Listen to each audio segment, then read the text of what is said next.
Welcome to the HSP Connection, this mini series of the Meeting of Minds podcast with me, Philippa Robinson.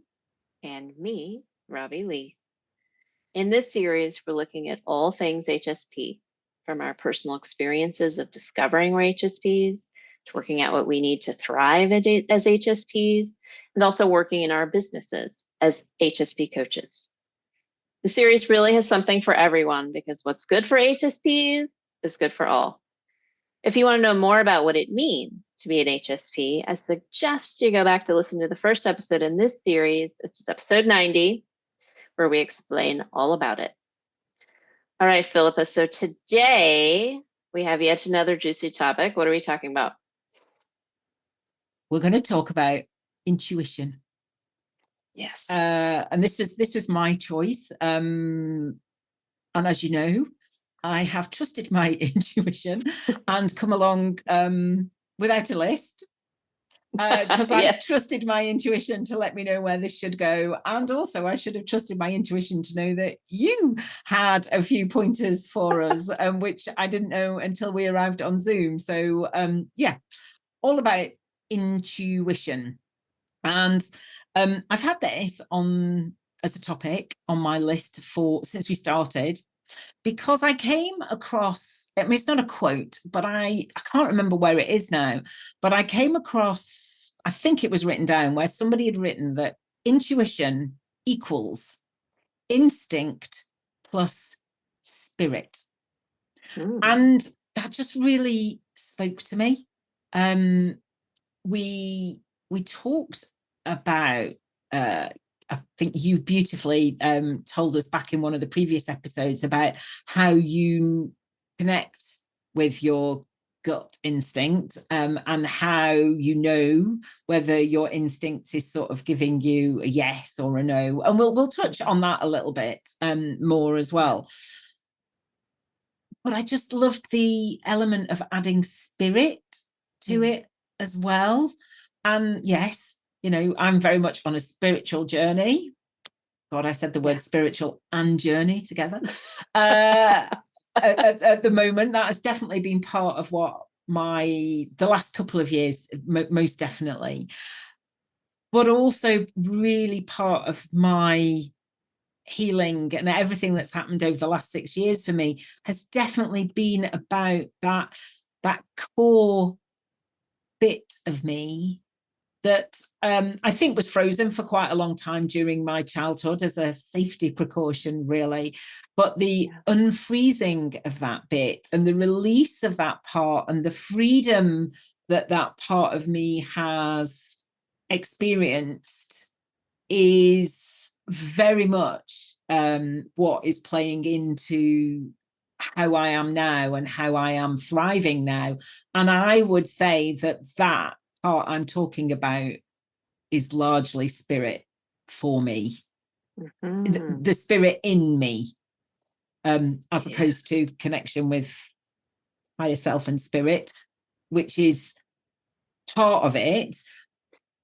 But that, and in a way, spirit and that spirited part of me, that like feisty bit that sort of wants to come out and play and have fun. And you're not going to believe this, but it can also be quite bossy sometimes as well. Hard to imagine that you have something in you that's bossy. Really? What? Yeah, no, it's funny. My 3 brothers and my husband and my 2 sons will tell you that I'm incredibly bossy. I have to be. No, I'm joking. So yeah, that's why I wanted to talk about intuition, because I love this idea that intuition is all about us having an instinct, and we might talk about where that might come from, plus this spirit bit. So how does that land for you? I quite love it, actually. I don't think I was as familiar with that saying, but when I start feeling into it, there's the information that I get, the instinct, but there is, it's like a relationship with and I don't always know the words for it.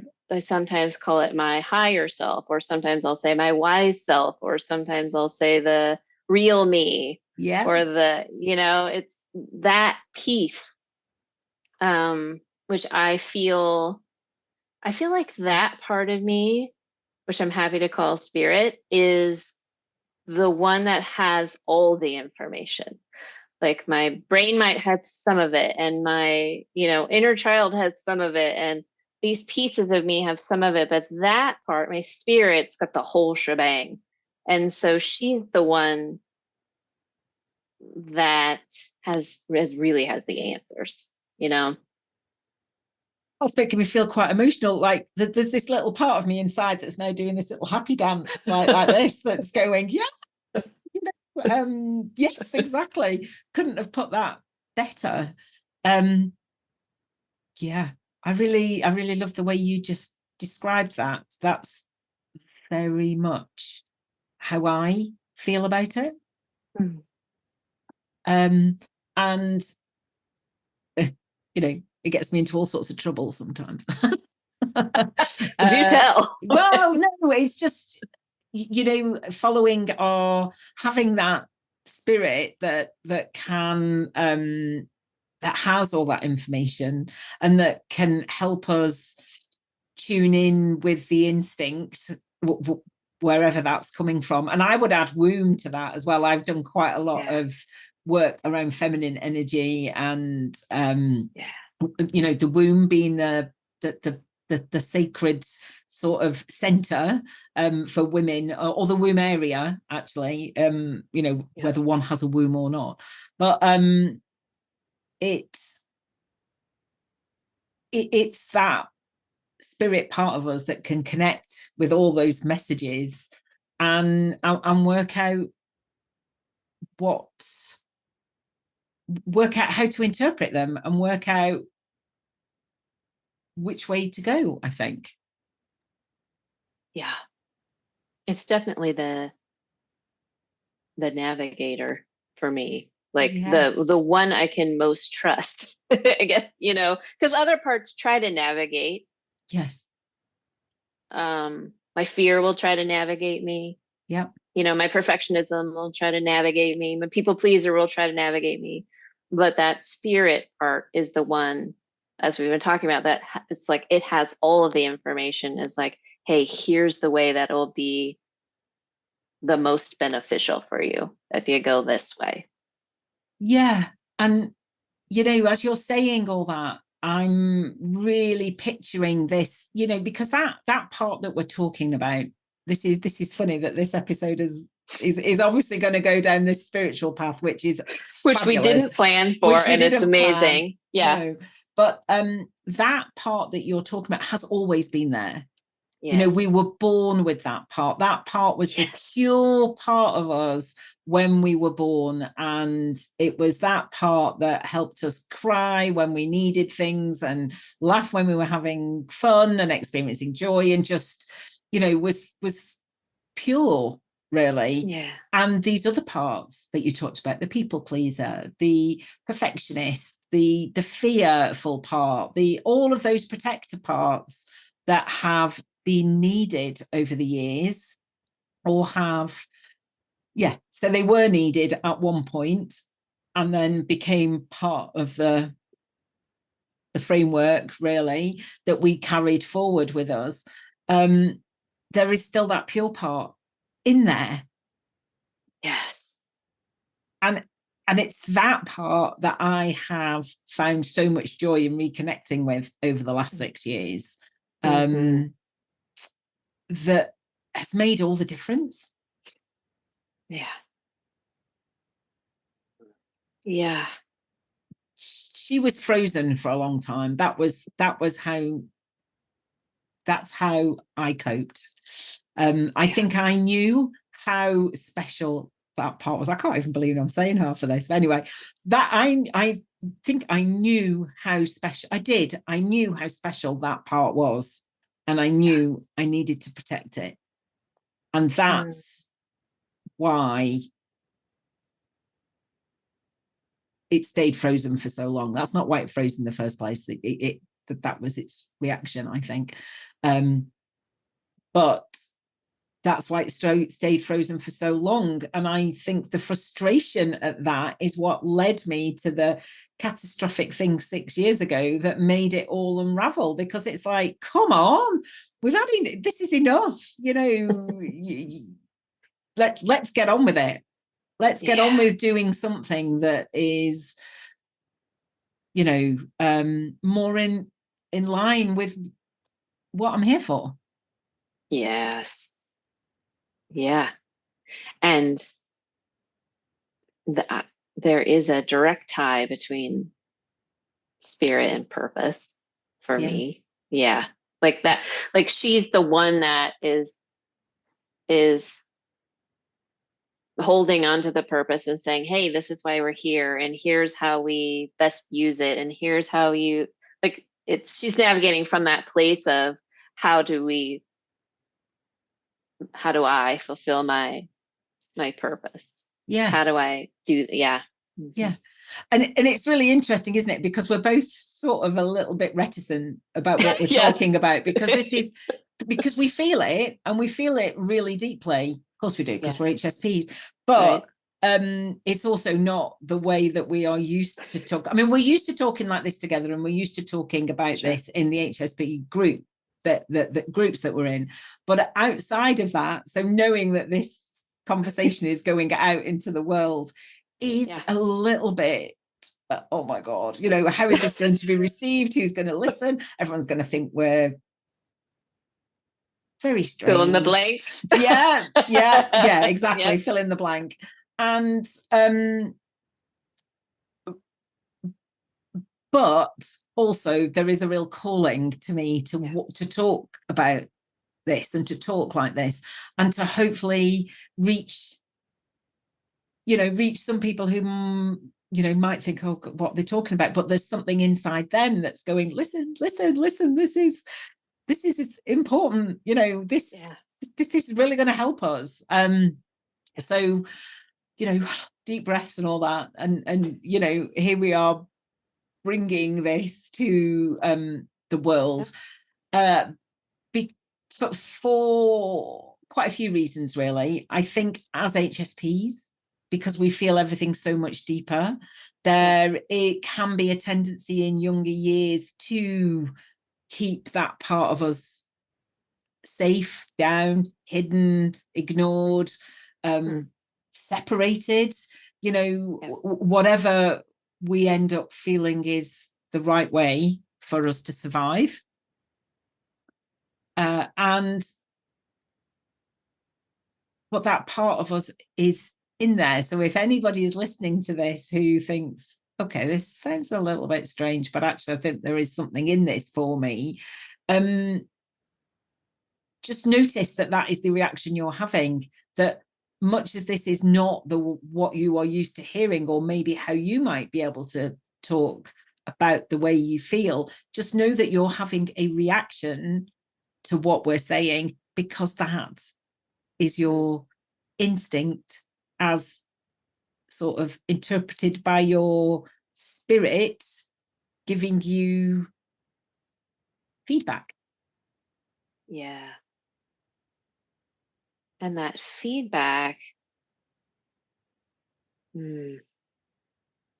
that's a really important piece of it. Like that, the learning how to hear what your intuition is trying to tell you, right? Learning what to hear, what your spirit is trying to tell you, can take some time. It takes some attention. It is exactly what you just said, the invitation to notice, right? To just start noticing, like, oh, how am I feeling in my body in this instant, right? For me, some of the things I might get a stomach ache, or my heart feels like it constricts, or I feel the opposite, just completely wide open and free and joyful and light. Sometimes I feel like effervescent and sometimes I get goosebumps. Like what are the messages? Yeah. I just got goosebumps when you That's said awesome. that. That's awesome. So yeah, like, so what our body does give us info. Like, it's one of the things we have as a way of communicating. Mm. And we, even though the dominant culture, like you and I have talked about, the dominant culture really praises logic and analysis, but we also are aware of this other part, because even within our vernacular, we say things like gut instinct. Well, that's exactly what we're talking about, right? It's exactly That's your intuition. It's that part. It's that same thing where you have a knowing and you don't know where it came from. You just know. And you just know. Yeah. And part of the journey is to notice how you know. Like, it's to pick up on the signals, honestly. It's like tuning into the signals. Yeah. And then noticing. they might not necessarily be in your gut area. That's right. You know, That's right. you like, you've beautifully described it. You know, it might be just a feeling of constriction, or whatever the opposite is, freedom. Or, you know, it might be, for me, when I went to therapy, I would always be, I'd always have my hand at my throat, weirdly, not like, but, you know, I'd have my hand here, in the throat area, just sort of resting gently. And, you know, that turned out to very much be about, you know, me feeling like I've got no voice. And yes. me having so much to say, it's this podcast, having so much to say and not being able to say it. Yes. And, you know, what drove my hand to do that? Something made me do that, rather than it just being on the arm of the chair or crossed in my lap. You know, we don't normally sit like this, do we? So, you know, notice these things that are just a little bit different, and, you know, a sort of like a lurch in our heart. Sometimes we can feel, or goosebumps, or yes, in the stomach area we can feel that hollowness, or a sick feeling, or, you know, all of those things that we've talked about before and you've talked about today. But notice them and tune into them. And when you've noticed them, then the thing is to work out, okay, what is that trying to tell me? What was that in reaction to? So I noticed I had that. Why did that happen? Who just said what, or who just did what, or what did I just feel? Yes. Yes. And for me, it felt a little bit like like an investigation. And you know, I want to remind people, this isn't about perfection, and you're not going to get it right all the time, right? Yeah. It's just, but just be curious and start. Curiosity is a really good place to start, and just notice, and then oh, I wonder what that was about. Yeah. And it doesn't have to be any more than that. It doesn't have to be some big, heavy thing. Right? Yeah. It can just be, oh, I wonder what that was about. And for me, actually, one of the things I also had to work out is then my brain, which is so good at solving puzzles, like, was like, oh, I got this. I know what it was. And my brain would come in and logic all over it.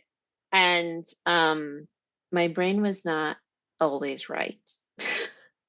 No. And that was a point I was going to come on to, that, you know, we do have a tendency to override our instinct. You know, we can, you know, how I will tend to say to clients sometimes who are perhaps not sure what a decision to make about something, I'll say, okay, so if you take away all the expectations on you and what you know other people are wanting you to do, and there are no repercussions for the decision that you make, what would you decide now? And they always have an answer. Always. Yes.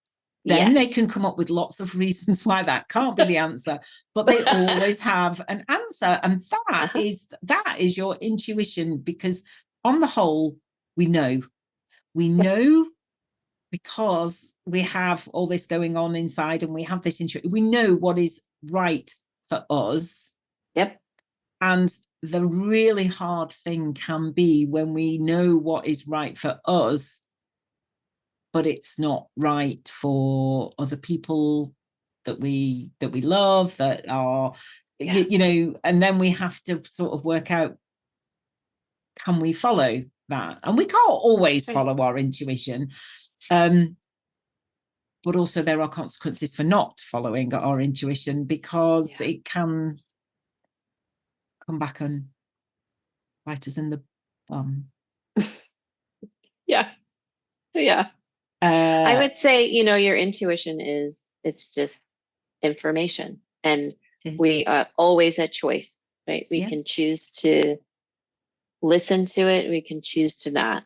And neither of those makes us a good or a bad person. It's just, we're just doing our best here. Right? And I think actually that's our intuition at work again, that, you know, our intuition can know what's really good for us, but can also know that we right now is not the time to be doing that. Like, it might be really good, I don't know, it might be the best thing for us to leave our job, just using that as some example.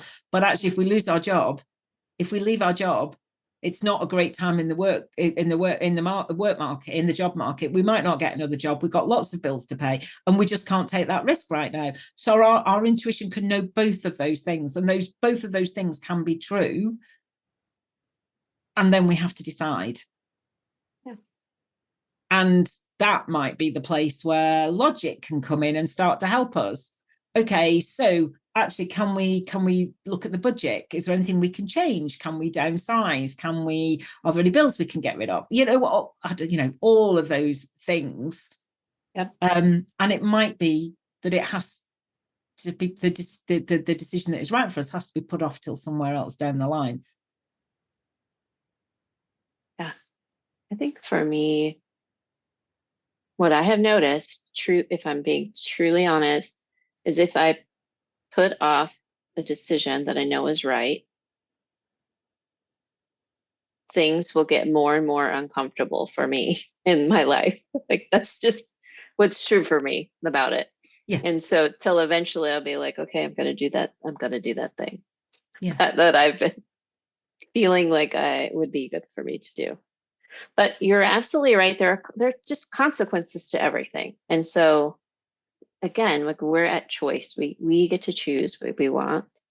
And sometimes making the choice to stay because doing the other thing seems too scary right now is a fine choice, as long as you're at choice about it. You know, I think that's what I want to hopefully empower people with, is just be conscious of what you're doing and make those choices. I used to. I mean, I changed jobs a lot in my 20s and into my 30s. And I changed jobs a lot because I wasn't happy in my job, and I'd go out and look for a new one, and I got offered a new one. So I was like, okay, you know, I will, I'll go and try this one. You know, I was looking for something, and surprise, surprise, I didn't find that something in those jobs. But that's what I would do. And I've completely forgotten the reason why I was going to why I was start. There was a point to that. But actually, I think it wasn't safe for me to do what I really wanted to do, which was give up the whole thing. I was still very much in my childhood trauma, and I didn't want to give up. I didn't feel like it was safe enough to give up my career at that time. And so I didn't.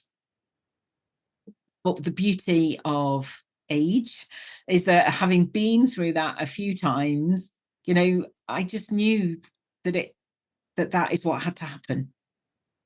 And I haven't really looked back since. You know, I don't have as much money as I had then, but I don't need as much money, because on the whole, I'm enjoying life much more. And it's just really interesting how those things change. I don't think that's the point I was going to make, but I think we will, you know, that will be the point that that I do make there. My intuition let me, well, it's not my intuition, it's my, you know, menopause brain letting me down there. So you talked in a previous episode, and we've talked about now as well, how to listen to how to listen for those messages, how to notice them, and being aware of what's going on, in order to connect with them and to connect with that part of us that is going to sort of filter out all that noise and work out quite what is going on, and what is that instinct in us knowing what is right.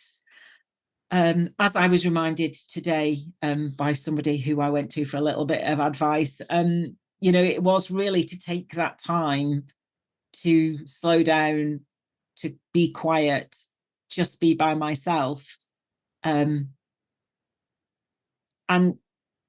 listen to, you know, listen, take that time to listen.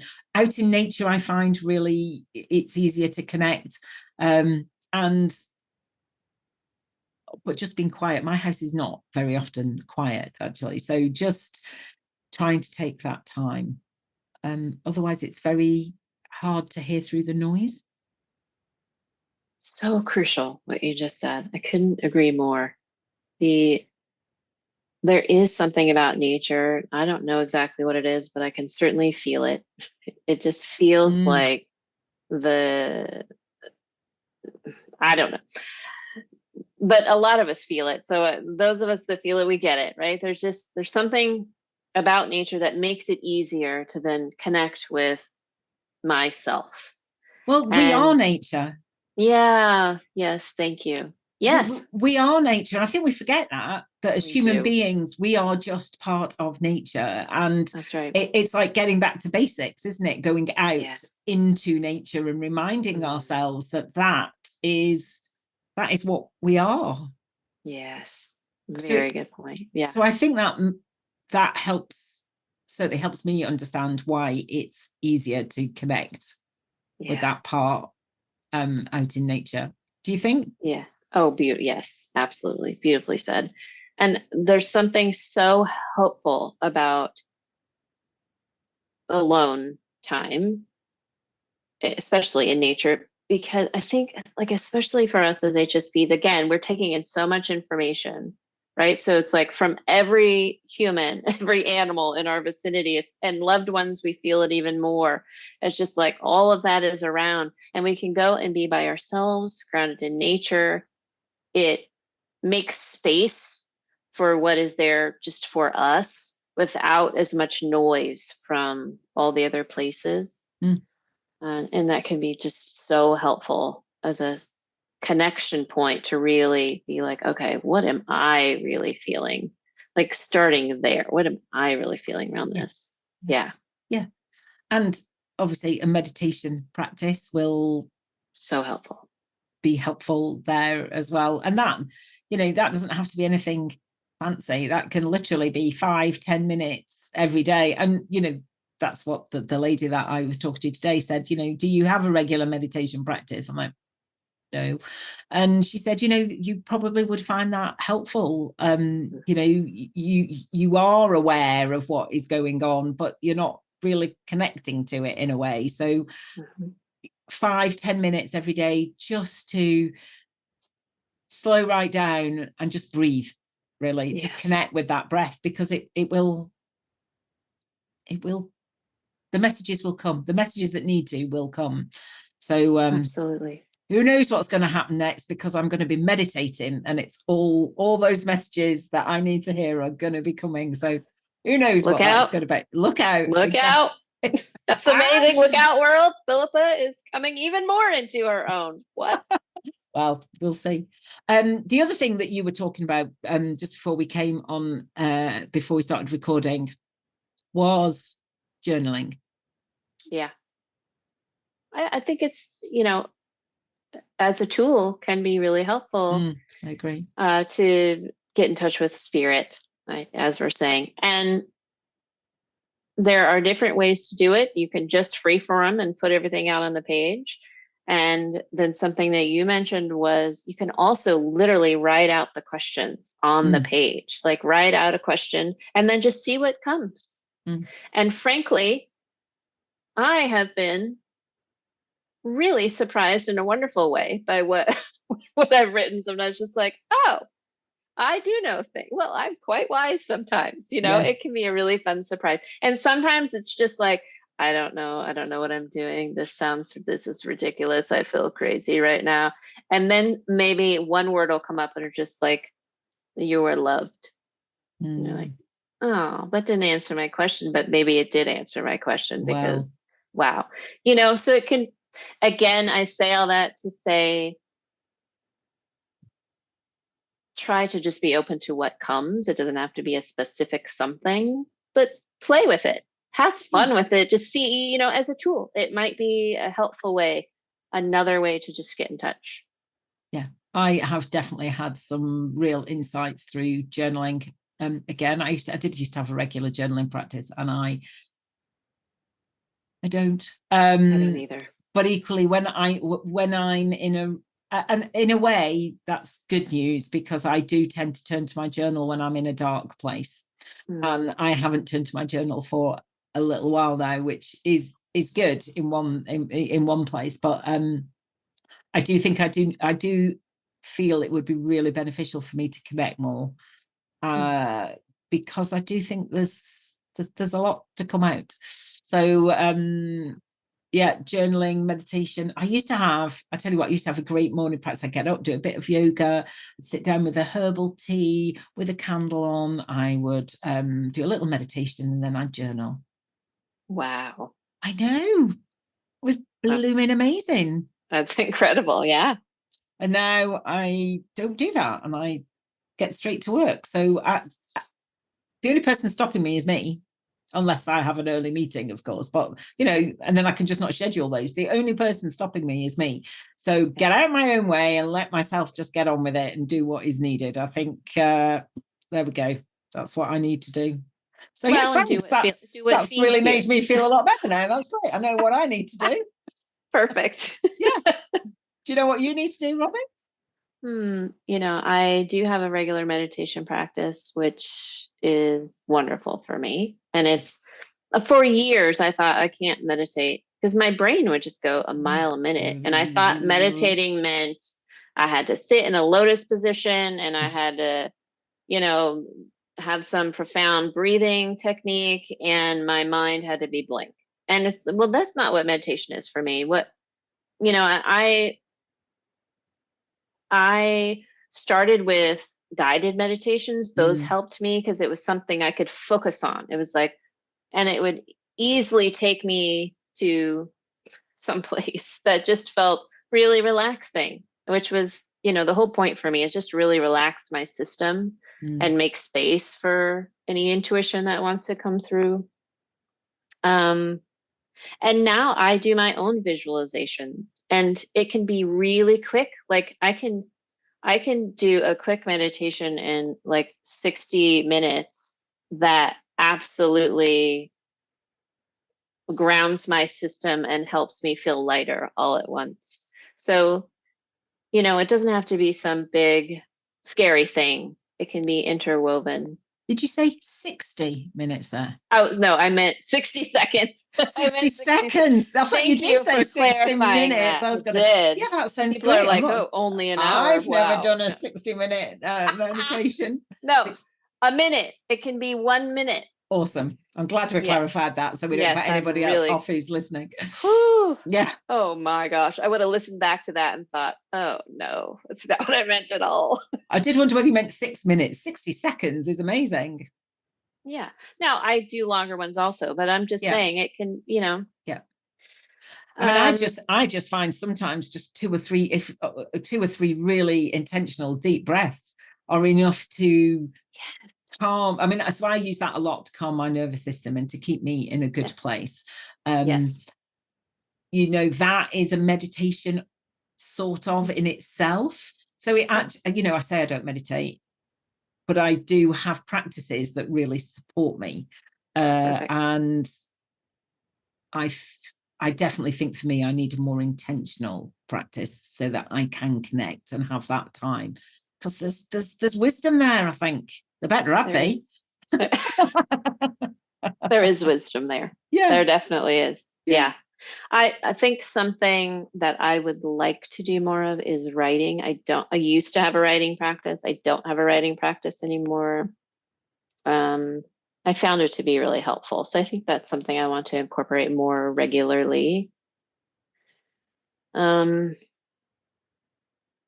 think, but one thing I want the listeners to hear too is some of the things we're talking about are ways to help our system calm down so that we then can hear that wisdom come through more easily, right? If you're in a heightened state of anxiety, it's really hard to feel any wisdom, let alone or act on it, right? It's just like when your anxiety is going on, there's like something in your body going, we're afraid we're gonna die. Like, I mean, that's how big it feels, right? Yeah. So it's like, please attend to that first. Like, what does your system need? Yeah. Right. Yeah. What do you need to be? And so, yeah. Very well said.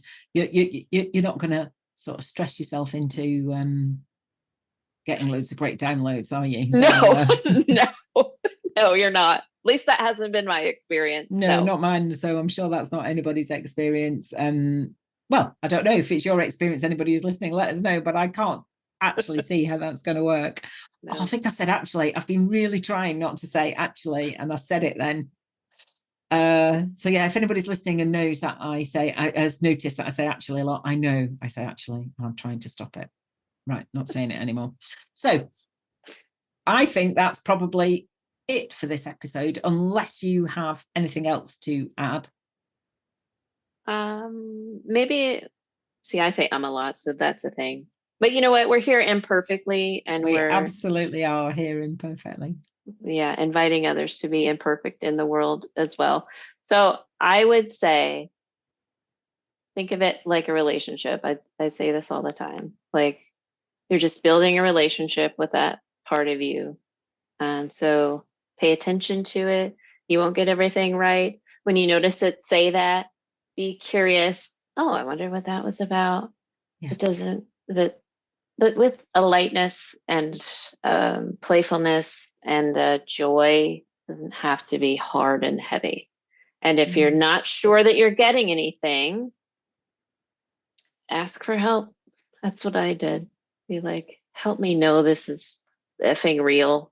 Like, because and then do the things like we talked about, do the self-care things that help your system calm down so that it's easier to hear stuff. Because I bet you're hearing things, which just not, you don't even notice.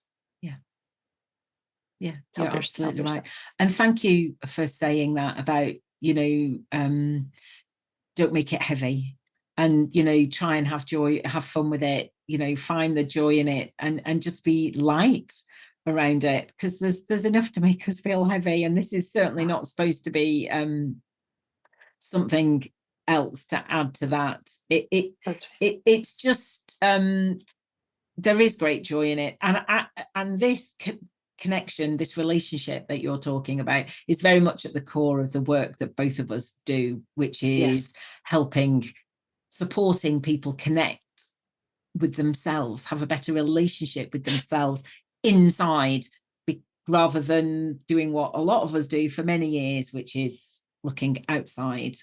100%. Yes. Yeah, and that's why it means so much to us, which is why it's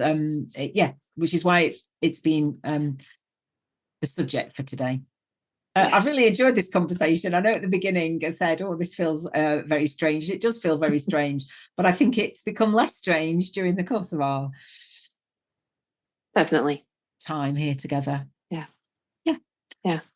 Well, I'd love to hear what people think about this. What does intuition feel like for you? What do you notice? Do you have a name for spirit or your higher self or your wise self? What name do you use? What are your techniques for connecting? We'd love to hear from you. Any questions you have? Yeah. We absolutely would. Thank you. So I think we'll end the episode here today for now.